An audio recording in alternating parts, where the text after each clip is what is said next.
You can create a new blank invoice or create an invoice directly from an estimate. Let's create a new blank one. Before we do that though, there's one special item that we need to set up which makes creating invoices a lot easier, and that's a subtotal.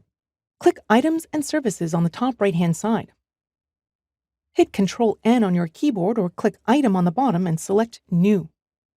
In the type, choose Subtotal.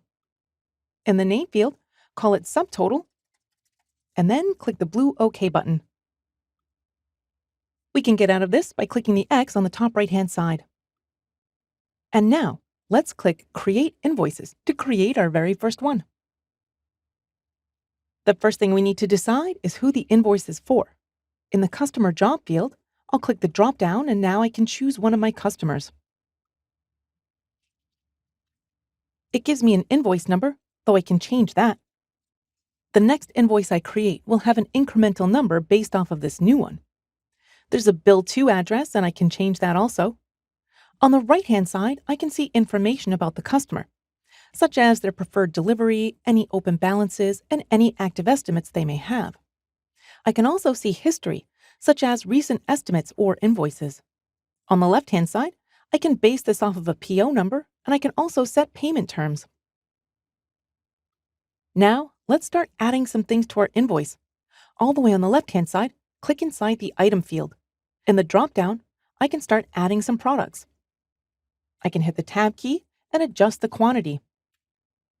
I can also change the description, though I don't have to. I can override anything in here. I can even change the rate.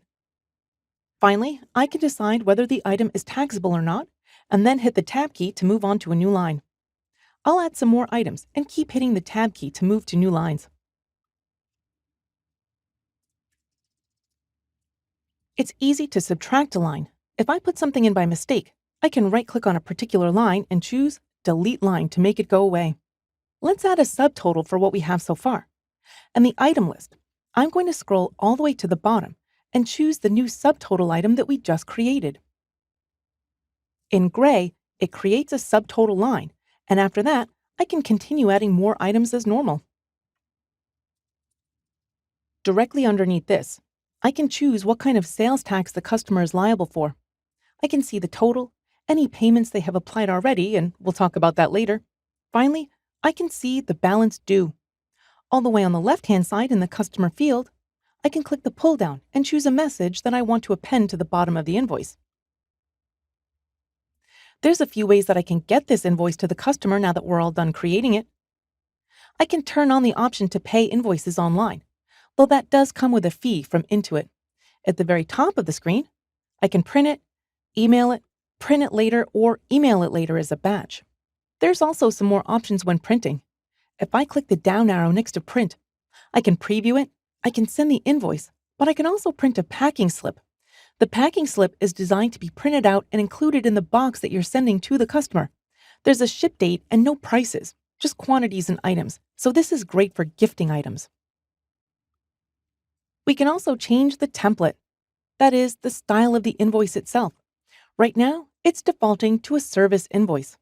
If you click the pull-down, you can change it to a professional invoice. It changes it slightly. That is, it's removed the PO field, and it also changes the look of it when it's printed. We can also change it to a product invoice. Here, we have a lot more fields. We have a completely different ship-to address, a PO number, terms, and you can even set the sales rep.